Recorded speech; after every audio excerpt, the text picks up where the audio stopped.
Republic of Kenya, His Excellency William Musalia Mudavadi.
Asante sana. That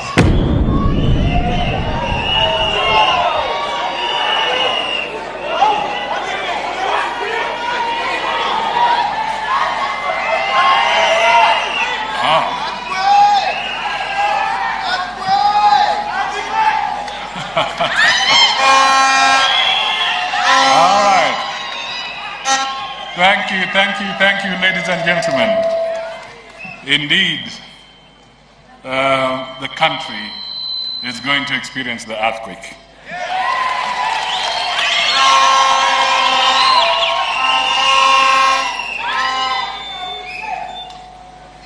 I will be speaking passionately, emotionally, and honestly to the people of Kenya today.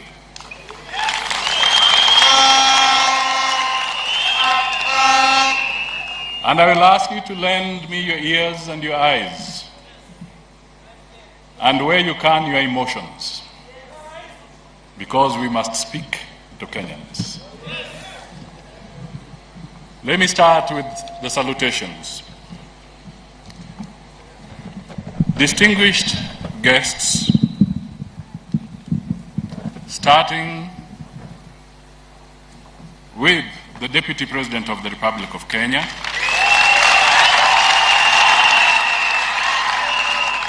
Dr. William Samoei Ruto, and his entire entourage who have come.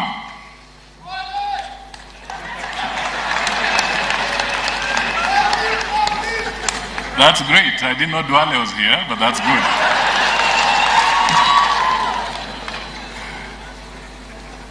My brother, Senator Moses Wetangula, the party leader of Ford Kenya, Simba.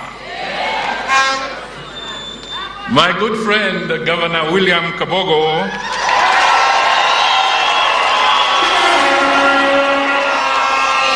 the party leader of Tujibebe, hataki kubebwa, anasema tujibebe.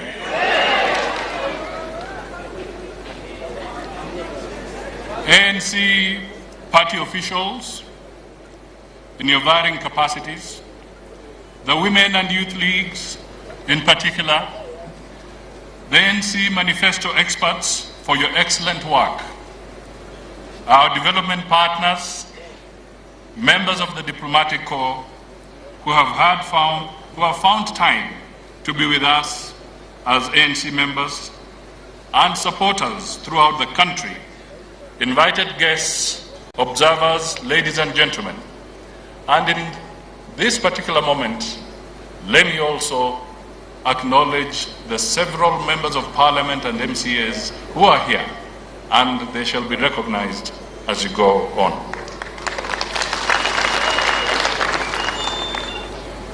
We are assembled here on what is going to be remembered for generations to come as one of the most defining gatherings and moments in the history of the Kenyan nation. It is not common to witness an assembly of this character, and in the regular ebb and flow of civic events in our country, gatherings of this kind do not take place on Sundays. This is the first one.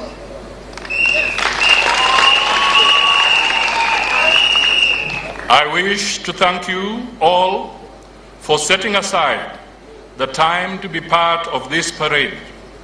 Also with us here today, we are several members of my family, and kindly allow me to quickly introduce to you my immediate family, beginning with my best friend and life partner, Tessie.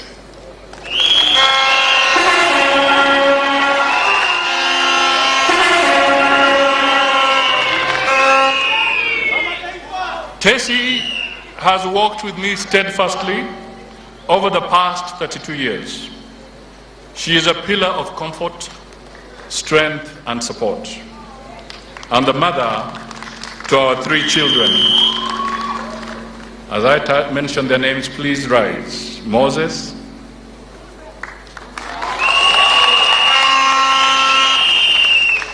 that is Substone, Michael, Lulu, and Marianne Atsanzale, who has spoken to us. Allow me to thank them for the support that I continue to enjoy from them and for the vicarious carrying of some of the political burdens that should be reserved for me. Thank you all for being there for me, and I love you very much. Fellow Kenyans, ladies and gentlemen, the choice of this day has been made very carefully and deliberately, because indeed people are asking me why Sunday. For we are gathered here to mark the start of the turning wheel of the history of our country. We are at a turning point where the story and experience of our country must turn. In the past, Kenya has experienced many turning points where her history has refused to turn because there was no will to turn it. Today's assembly is different from all other assemblies of this kind before. It is because we intend to turn the history of our country. Hence the theme of this occasion is Ni kweli tusidanganyane.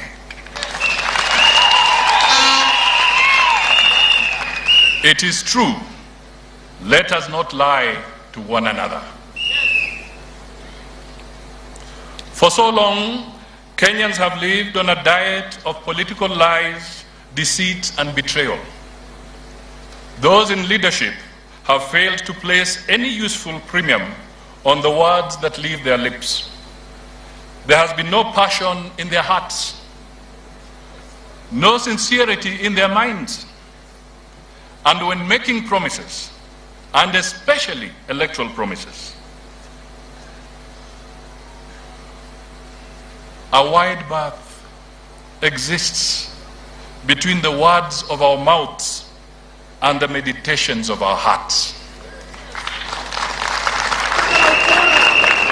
Our words dissolve into meaningless vapor the very moment they leave our lips.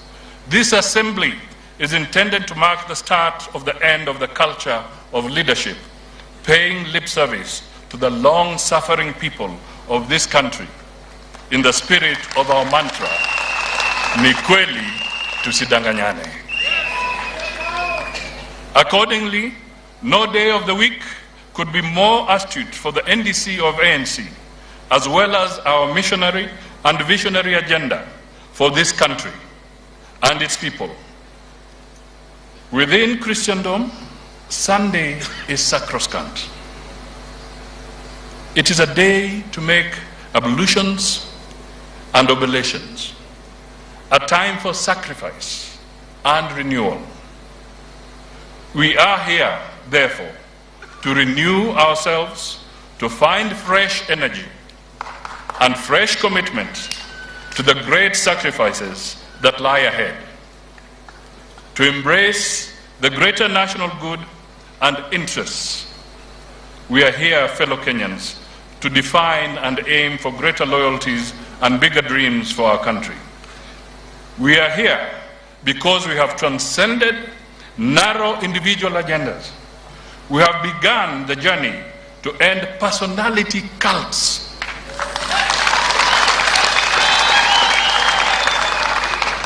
and the impunity that goes with them, to replace them with elevated national goals, values, and agendas. Na huu ni ukweli, tusidanganyane.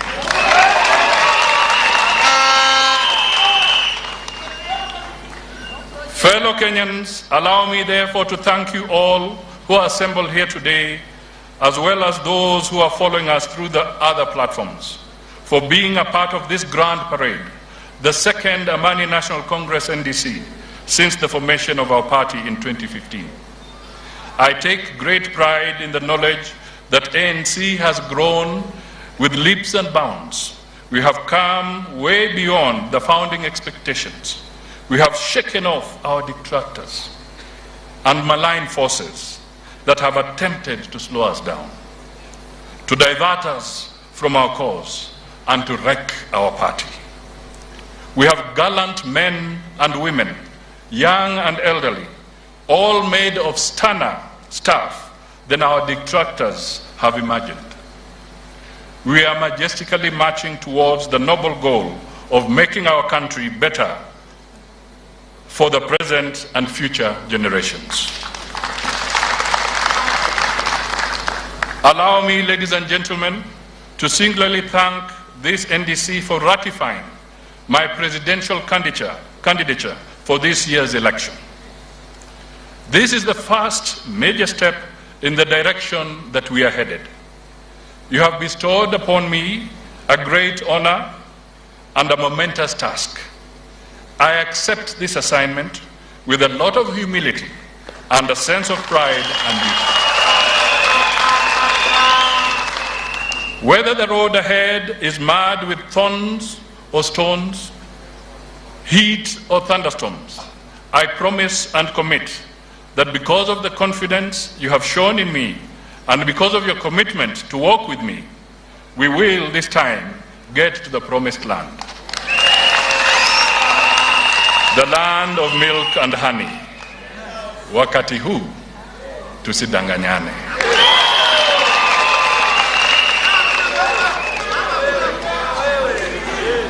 Join me, therefore, on a brief and truthful journey of reflection about our dear country, an audit of our hopes and the impediments that frustrate them. Where is our country, and what can we do about it? First,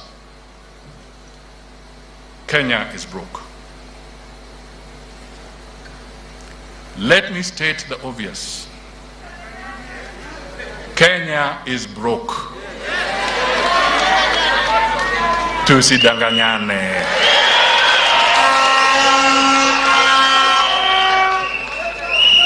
The great American patriot Abraham Lincoln admonished us to always follow the path of the truth. The fact is, he said, the truth is your truest friend, no matter what the circumstances. So the truth must be told, no matter how uncomfortable it may be to some. Tusidanganyane. Kenya's public debt is galloping towards the 9 trillion ceiling against a GDP of Kenya shillings 11 trillion. This means that for every 100 shillings of revenue collected, 70 shillings goes towards paying debt. That leaves a paltry 30 shillings for public salaries, health services, education, security, infrastructure, and all those services that fall under devolved government. Yet we are told all the time by faceless people, yani team Danganya Kenya. Team Danganya Kenya. Not to speak about these things to Kenyans. But we must speak about these things. We must tell Kenyans that their country is at risk of being auctioned by international lenders. Critical national assets have been mortgaged. Indeed, the whole country is now on mortgage. When we ask to be told how the SGR facility, an infrastructure project, not a security project, an infrastructure project, when we ask to be told how the SGR facility has been secured, for example, we are told in affidavits filed by the government in court, not by a stranger, but by the government in court, that it is a state secret, a high national security risk. Ladies and gentlemen, this is truly an affirmation that our sovereign debt has become a matter of national security and a risk to our security.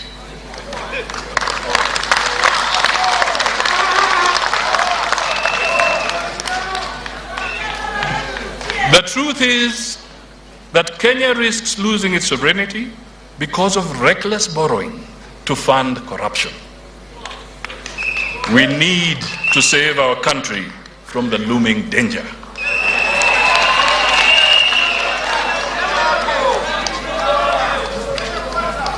We must tell Kenyans the truth about the so-called public-private partnerships.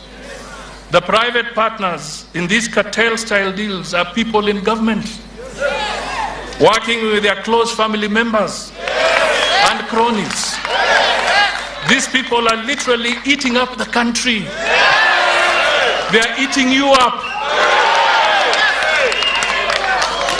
For how long will we allow this to go on?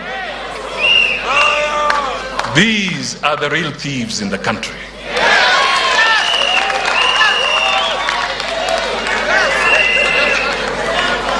And you know what?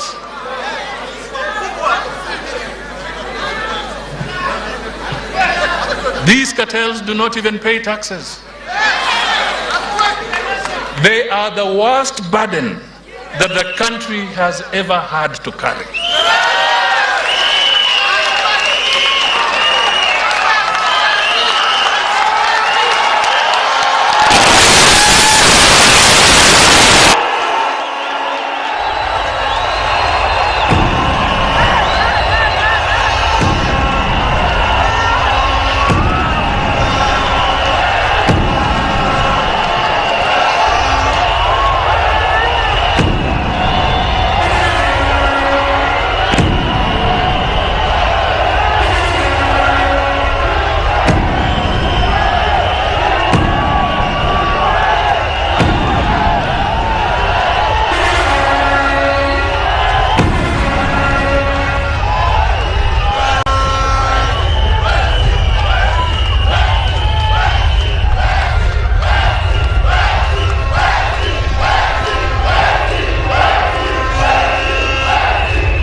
We must,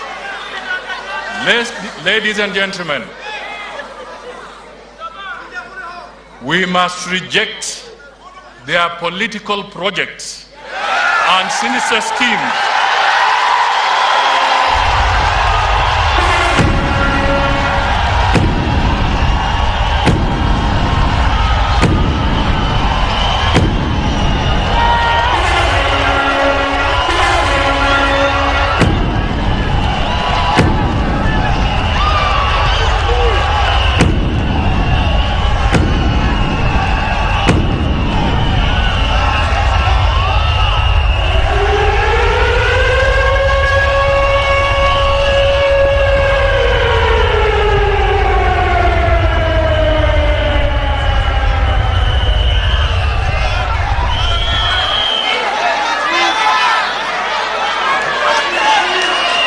Asante. Let me proceed, ladies and gentlemen. Let me proceed. We must reject their political projects and sinister schemes in this year's elections. We are tired.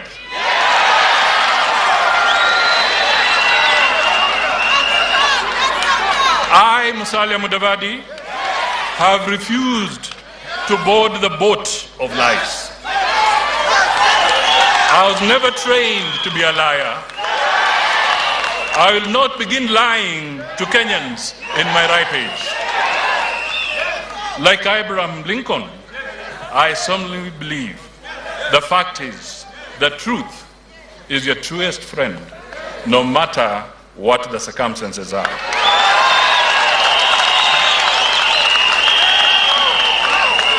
So, ladies and gentlemen, I am not boarding the train of lies.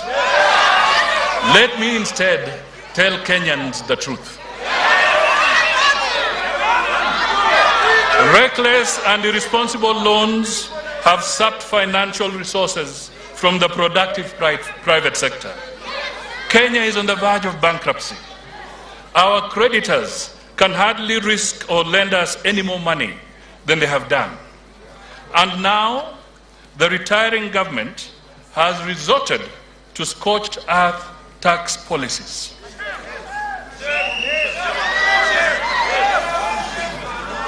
Punitive, heavy taxation is applied to anything and everything, from airtime to fuel, electricity, agriculture, and manufacturing, and the inputs. Shouldn't Kenyans know why it is cheaper to buy imported eggs, imported milk, imported maize, imported sugar, and tomatoes?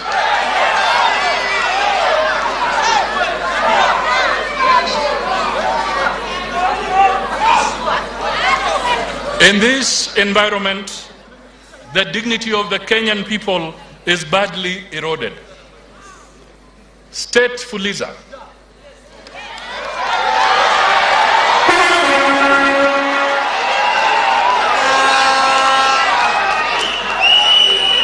has turned Kenya into a pariah society. Kenyans Fuliza 1.2 billion daily. Lastly, last year, Kenyans borrowed 351 billion.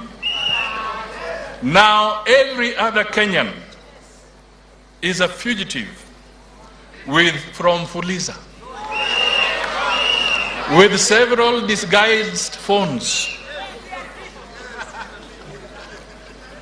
Ladies and gentlemen, kwa hivyo tusidanganyane.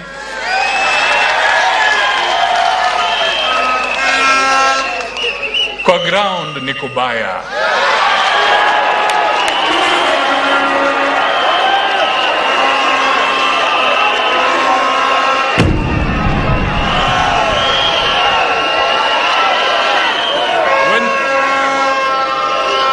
When things were this bad in ancient Greece and intolerance was a malignant tumor, Euripides, an Athenian playwright who lived between 480 and 406 BC, had the courage to vow, I would rather die on my feet than live on my knees.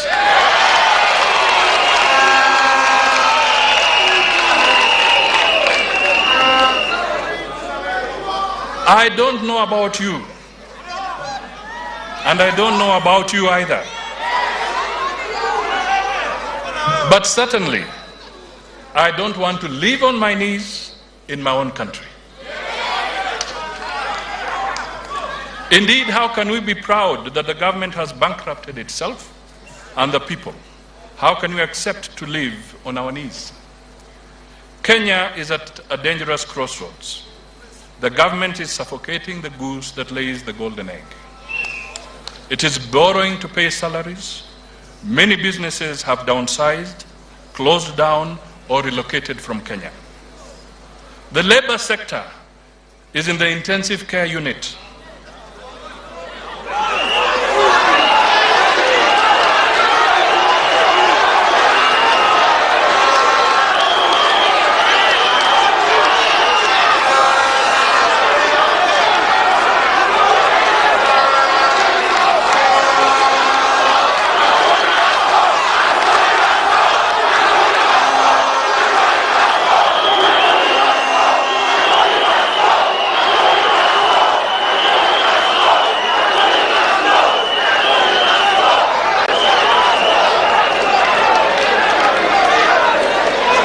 Education is collapsing.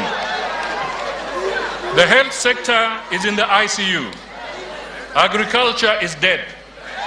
The transport and infrastructure sector is a conduit for corruption. The security sector is dead. The energy sector is synonymous with grand larceny. That is the highest form of corruption. We have been told that 2 billion shillings are stolen every day. The country is now hostage to robber barons. Those who should care are meanwhile engrossed in political self-preservation and grand corruption in government. Fellow Kenyans, what is happening in our country is unsustainable. If we do not create jobs for the youth and generate wealth, our country will explode. Make no mistake, we are sitting on a time bomb. Young people have lost hope in education because they cannot see the benefits. In my times, you longed to be in school. Today, our youth, and you've heard them speak, are setting schools on fire. When will we recognize that this is only the tip of the iceberg? When will we recognize the futility of telling our young man to go to school when he has 3 jobless university graduate brothers and sisters at home? When will we recognize that the political leadership of this country has failed the youth? We have behaved like rogue caretakers who rob those whose welfare you are custodians to.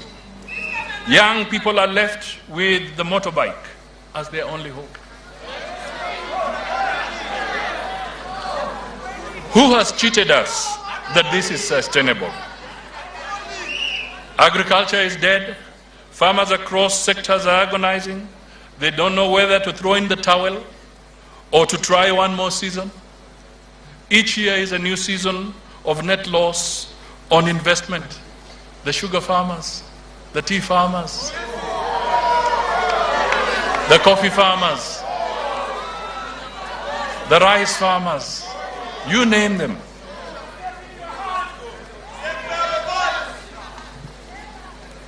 But nobody seems to care. For how long can this go on, fellow Kenyans?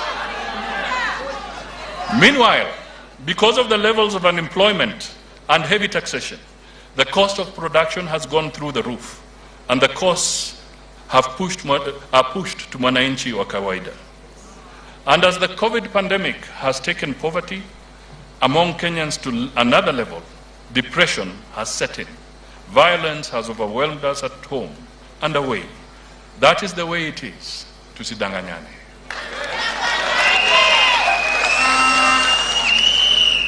Ndio tusidanganyane. The sanctity of life means nothing in our country. We wake up every day to news of murder, slaughter, and disappearances of persons. Even when several dozen bodies are discovered in gunny bags in a river, it is business as usual. Even when poor Kenyans are buried alive in a mine, we are unmoved. Young people are slaughtered like goats every day. Nobody is moved. What have we become, fellow Kenyans? And where is your government? When all this is happening, where are the handshake partners?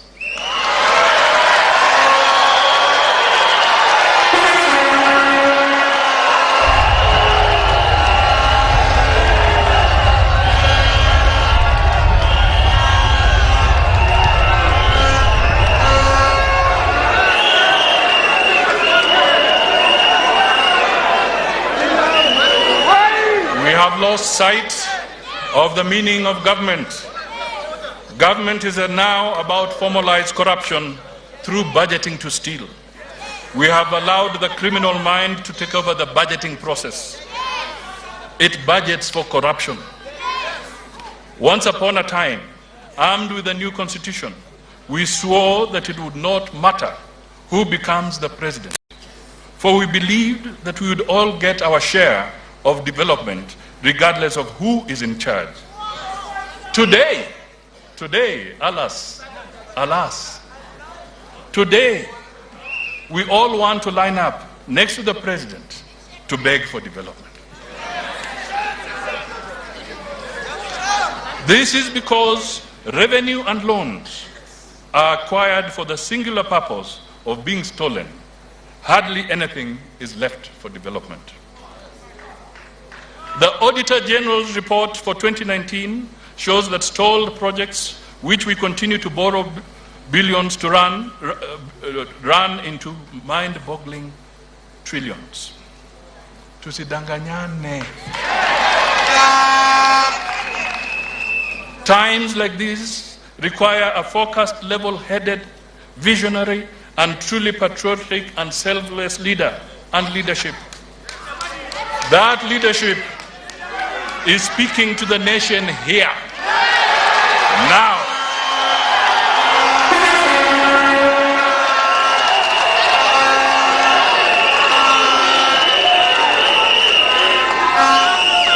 I want to be your next president, and I trust through the will of God of all creation, you will give me the opportunity to get our country out of the morass of decay and place it back on track where it once was.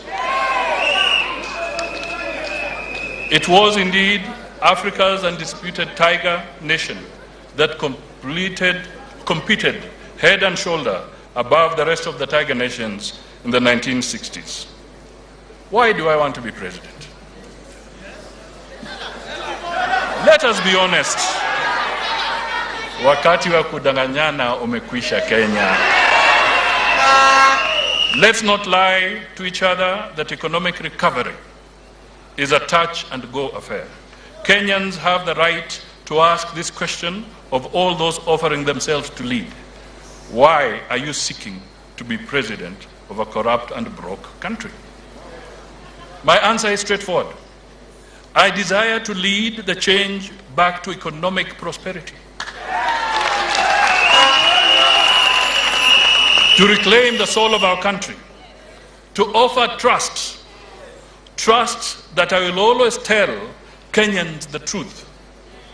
Do what I say and not promise what I cannot do. I ask Kenyans to trust me, since I come with clean hands, experience, and I acknowledge that there are problems to be dealt with. I ask Kenyans to rally around the ANC's Uchumi Bora Pesa Mfukoni clarity. This is not the usual empty rhetoric Kenyans have gotten used to. Sio kudanganyana. Unlike some eccentric experiments being bandied around, Uchumi Bora Pesa Mfukoni is about creation of wealth and employment. It is not a celebration of poverty. I am indeed glad that our competitors cannot avoid invoking Uchumi Bora Pesa Mfukoni, whether as a slip of the tongue or old age plagiarism.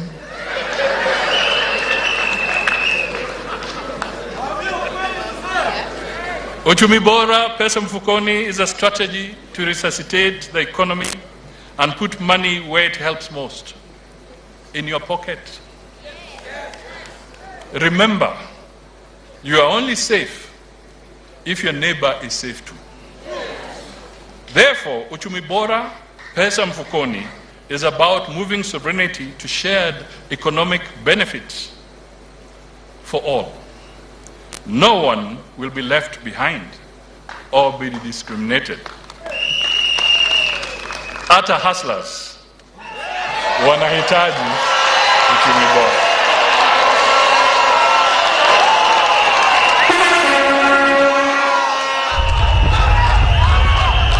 Na pesa mfukoni. Nirudie. Hata hustlers wanahitaji uchumi bora na pesa mfukoni.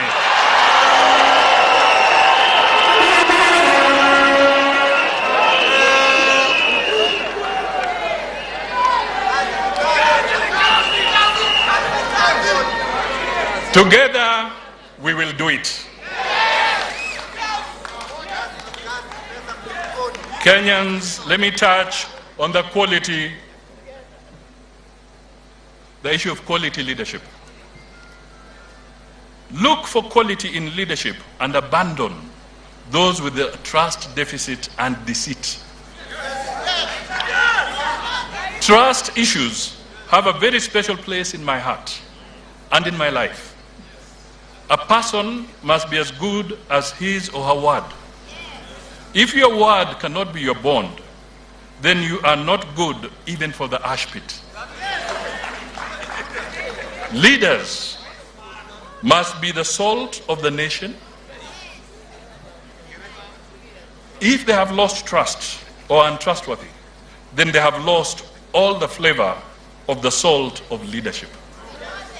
As we close in to the critical moment when Kenyans must decide, I caution my compatriots, beware those who can never be trusted.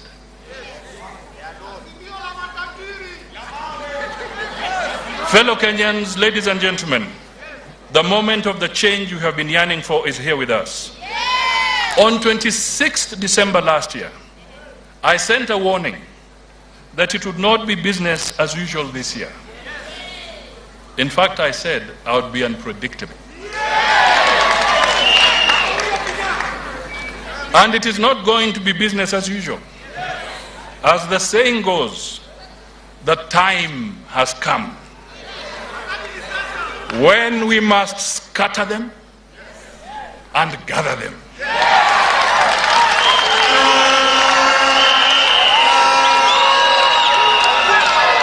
Scatter them and gather them.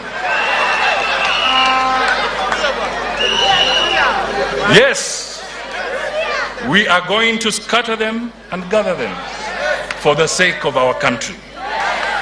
And we start today, here, now.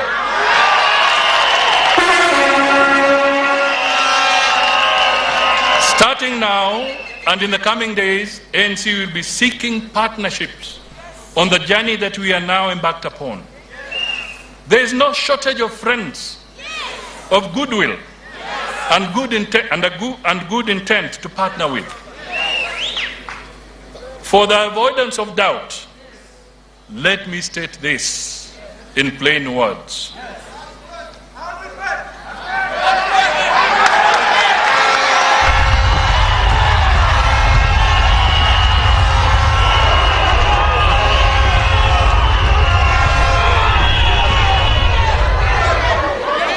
We may not know who is going with us or who will be our comrades at arms on this mission.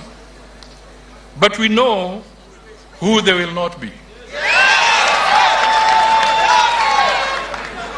They will not be those who cannot be trusted. Those whom you trust at your own risk.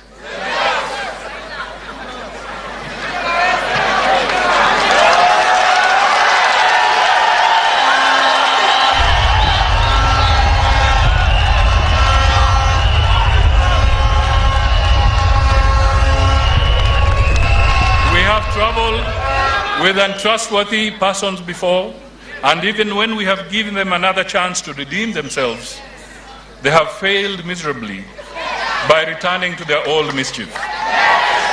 It is true, after all, that bad manners die hard. We shall no longer countenance the company of those who cannot be trusted. No, never again.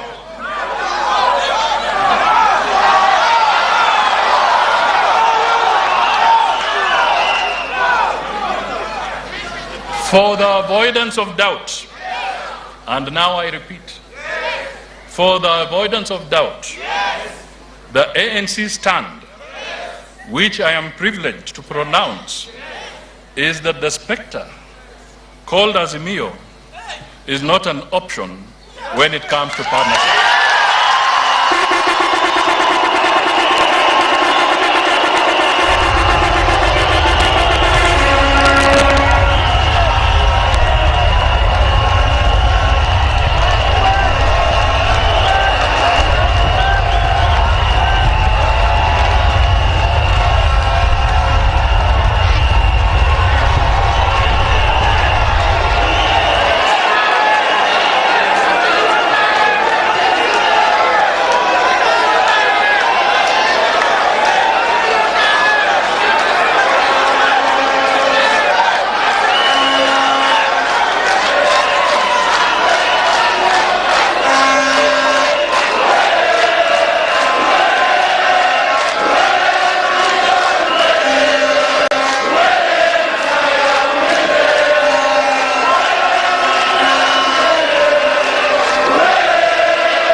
Indeed,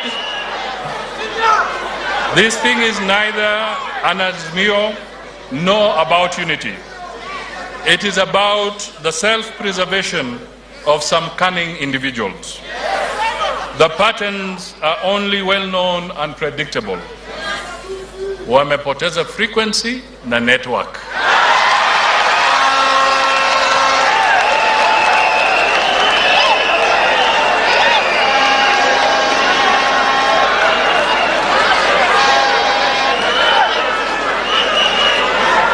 We have had enough of these self-preservation schemes.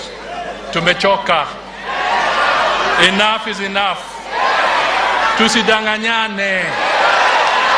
We will not work with you. Meanwhile, I pledge to place my fellow citizens disposal I pledge to place at my fellow citizens' disposal my solid, tested and proven ability to restore the Kenyan economy from the doldrums.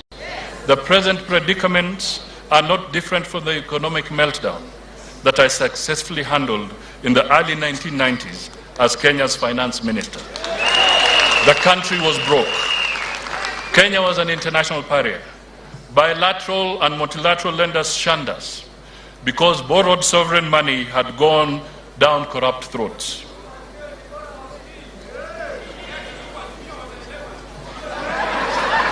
Just like now, I restored macroeconomic stability that resuscitated Kenya's economy and spurred its growth. I established the Kenya Revenue Authority to protect domestic revenue from being stolen. I made Central Bank of Kenya an independent entity, therefore closing avenues of graft under foreign exchange control regimes. The lenders came back and our economy was soon back on its feet. Today, however, there is an embarrassing national ritual of adjusting the debt ceiling upwards all the time. It is deceit bordering on criminal intent. I am therefore boldly stepping out of the shadows to caution the government against borrowing expensive, easy to embezzle commercial loans with short repayment periods. This is because I have what it takes to change course. I may not have the fabled Midas touch, but yes, trust me, I can. Once again, the great Abraham Lincoln famously said, by all means, don't say if I can, say I will. I am stepping forward to do what I know must be done to save this country. So I say, I will.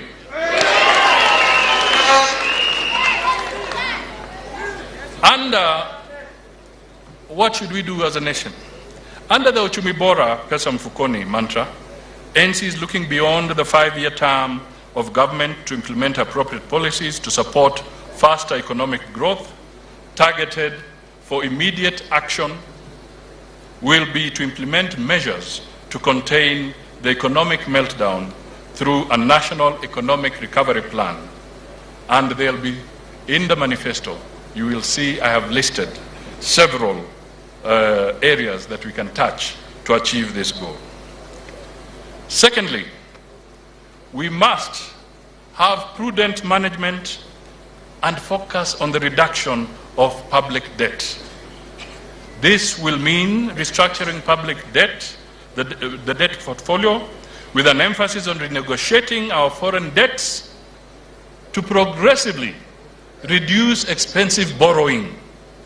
We will acquire and use debt prudently without straining Kenyans by creating a debt regulatory institution within the first year of the ANC government. And on this, I must say that one of our members, Honorable Sakwa Bunyasi, has indeed tabled a bill in Parliament to address this issue. And for 1 year, that bill, for nearly 1 year, that bill is being taken in circles because people don't want us to establish the truth of our debt position.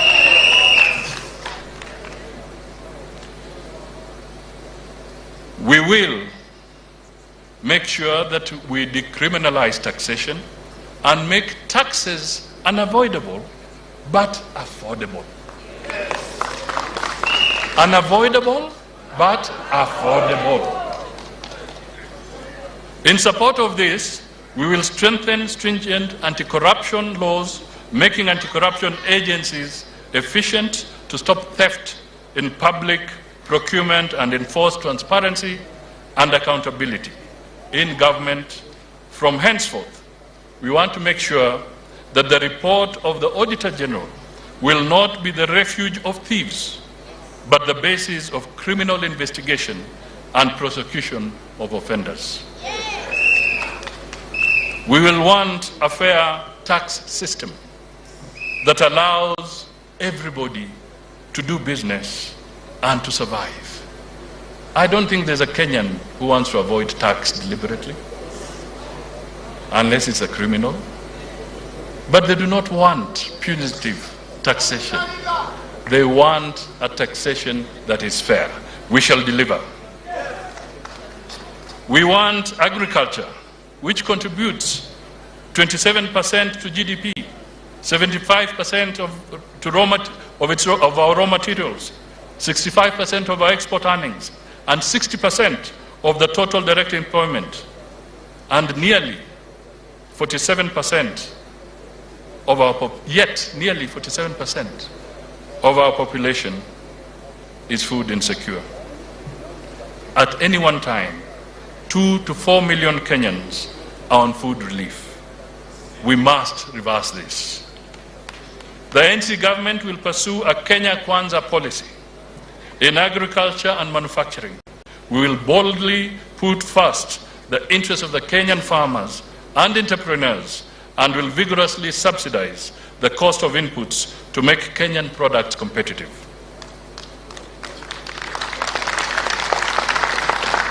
Ladies and gentlemen, we must make devolution work.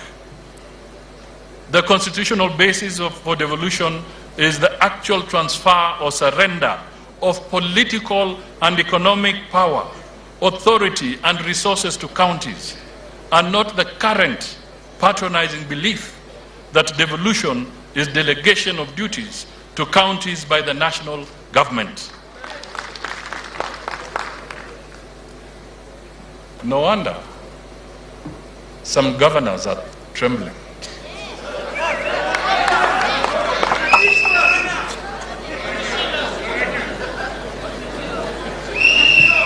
I know where the nuts and bolts of a working devolution system are needed. I vow fully to implement an effective devolution system as demanded by the Constitution and desired by Kenyans. Kenyans, let me speak to this one, and please listen intently. Democracy, because this is a political speech, and I must speak politics. Democracy requires eternal vigilance. An optimistic Abraham Lincoln believed that while people retain their virtue and vigilance, no administration, by any extreme of wickedness or folly, can very seriously injure the government in the short space of 4 years. That is what Abraham believed. Of course, Lincoln had not reckoned with the rogue administration in the USA and less enthusiastic and constitutional shy ones in Kenya. Had he done so, he would not have underrated the determination of rogue administrations to injure democracy in a very short time.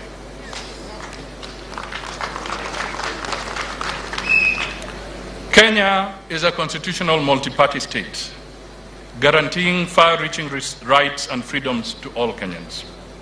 This has been achieved through untiring struggles of tears, blood, and death. It behoves any leader in this country to lead Kenyans in nurturing our nascent democracy.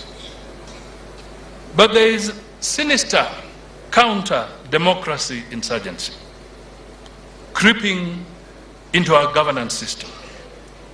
Anti-people plots are afoot to curtail and defeat not only rights and freedoms, but also electoral democracy. These shenanigans are aimed at subverting fair, free, and verifiable elections by crippling political parties. This is reflected in shameful maneuvers to assault and curtail Kenyans' political rights to associate and freely choose their leaders. Yaani wanataka hata watuchagulie marafiki na watupimie hewa.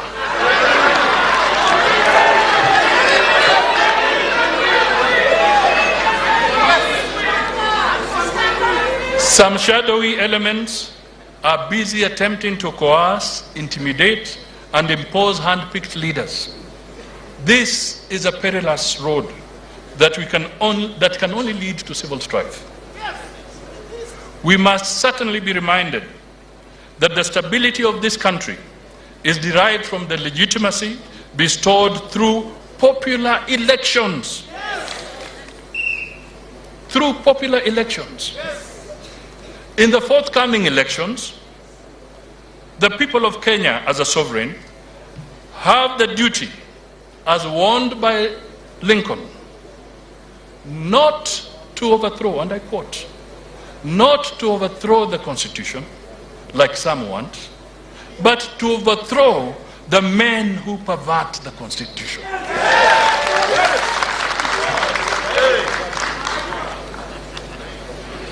I wish to repeat that. These elections, Lincoln would have said, our intention is not to overthrow the Constitution, like some want, but to overthrow the men who pervert the Constitution.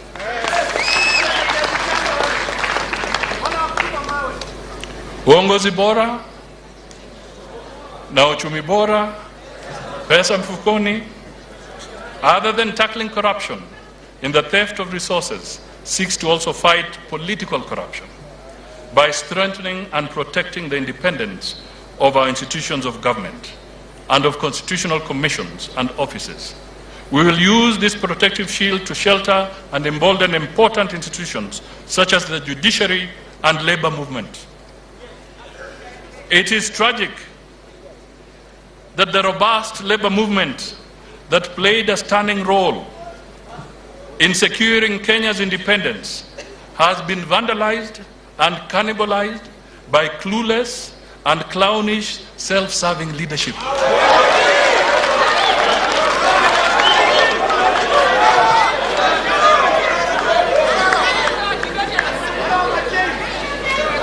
Under my watch, the labor movement is going to regain its sense of purpose and respectability as the middle house between employers and their employees.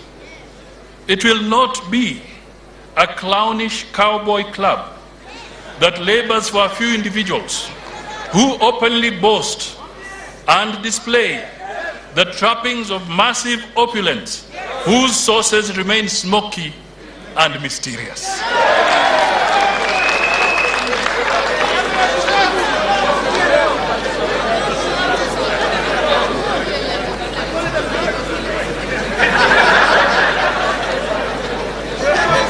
Ladies and gentlemen, for the workers of this country, can you imagine if Tomboya woke up today?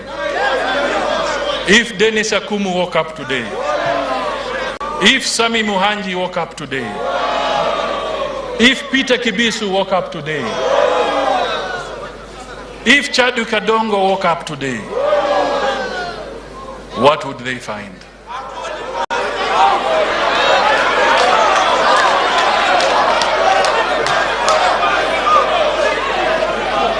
It is worrying how these groups have bastardized state institutions by weaponizing them for selfish ends. The war against corruption is on the limb because of weaponization of the entities that should be fighting graft in the country. They have been politicized and personalized for political scarecrow purposes and prosecution of dissent. Individuals who do not toe a particular political line are targeted day in, day out for witch hunt through state agencies. This must not be allowed to go on.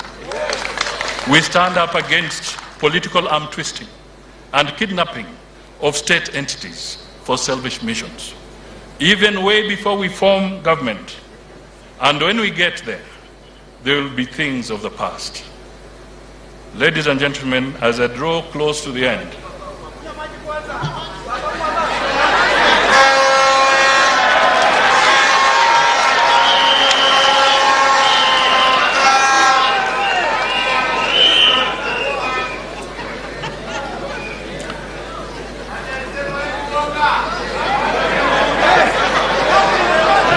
finally, let me say something, because there are groups that are dear to me, special groups,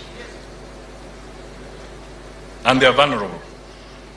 The country's maturity is measured by how it treats its vulnerable populations. The minorities, the youth, women, and people with disabilities.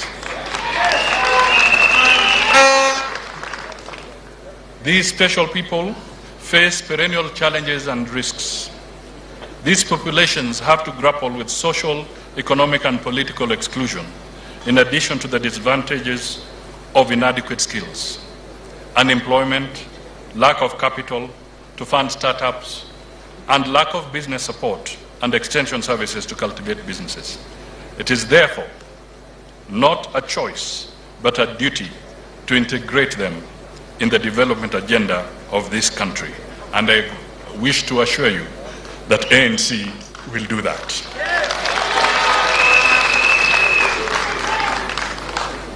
For the youth, let me say that I have a particularly soft spot in my heart. I believe in giving the youth an opportunity to play important roles in the country. I am reminded that I became myself a minister at the youthful age of 29. I therefore wish to give you my word that on this we shall work together. You have even seen the Secretary General of ANC as a signal of what we stand for. Women, our mothers, our sisters, our daughters, I need to reassure you that we will work and make sure that the gender rule that is demanded of the Constitution will be implemented.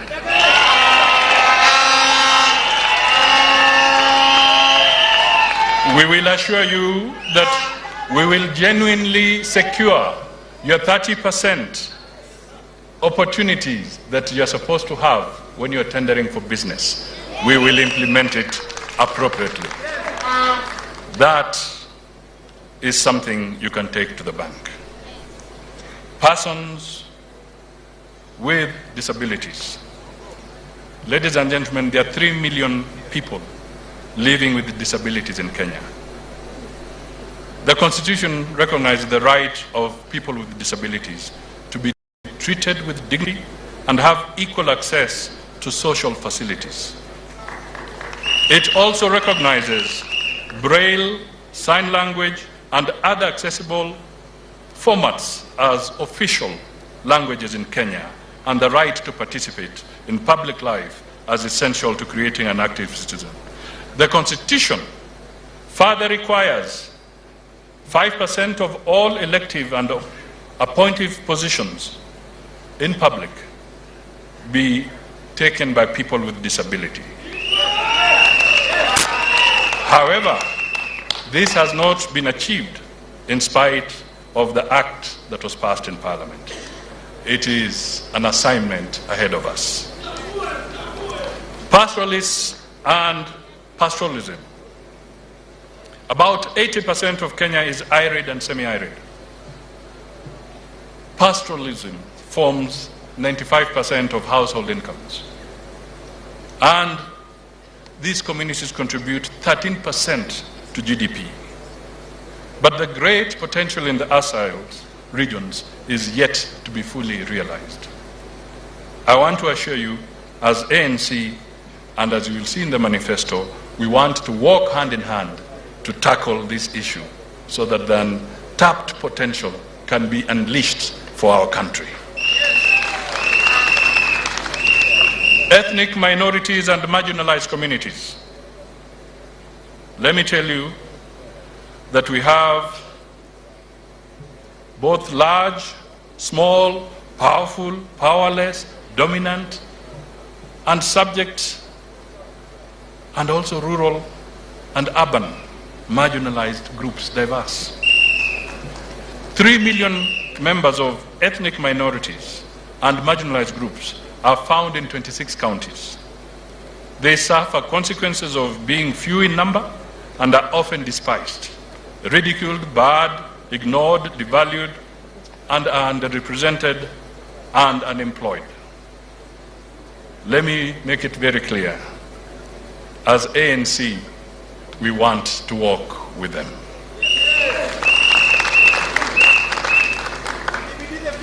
Foreign policy, in a nutshell, without going into too much detail, we would like to recommend that the principles around Uchumi Bora, Pesa Mfukoni, as put out in the ANC manifesto, become a guiding principle for our foreign policy, and indeed to make us put Kenya Kwanza in whatever we do and whatever we negotiate. We must not mortgage our country. We must make sure that trade benefits us. And importantly, we also intend to intensify protection of Kenyans in foreign nations in a quid pro quo sequence in accordance with internationally accepted protocols and conventions. We will not stand by as Kenyan workers abroad are molested and killed. Fellow Kenyans, for all the pragmatic interventions I have outlined above, to see the light of day, we must work together. The first handle is the coming elections. Board this ship that I intend to command to the lighthouse ahead. I cannot therefore resist the beautiful words of our national anthem that invoke the Kenya we want. Let one and all arise, with hearts both strong and true. Service be our earnest endeavor, and our homeland of Kenya, heritage of our splendor. Firm may we stand to defend. Ladies and gentlemen, before I take my seat, I wish to thank all those who have participated in making this NDC the great success that it has been. I will not mention all your names. However, I recognize your great work through the chairperson of the steering committee, Senator Petronila Lokorio. Please accept my highest regard for your brilliant industry. Thank you very much. God bless you. God bless Kenya. Tuweke Kenya kwanza. Asanteni.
Ladies and gentlemen, this is that moment. This is that earthquake moment. This is that storm. And as the principals come back to sit, Solomon Kubwa, karibu.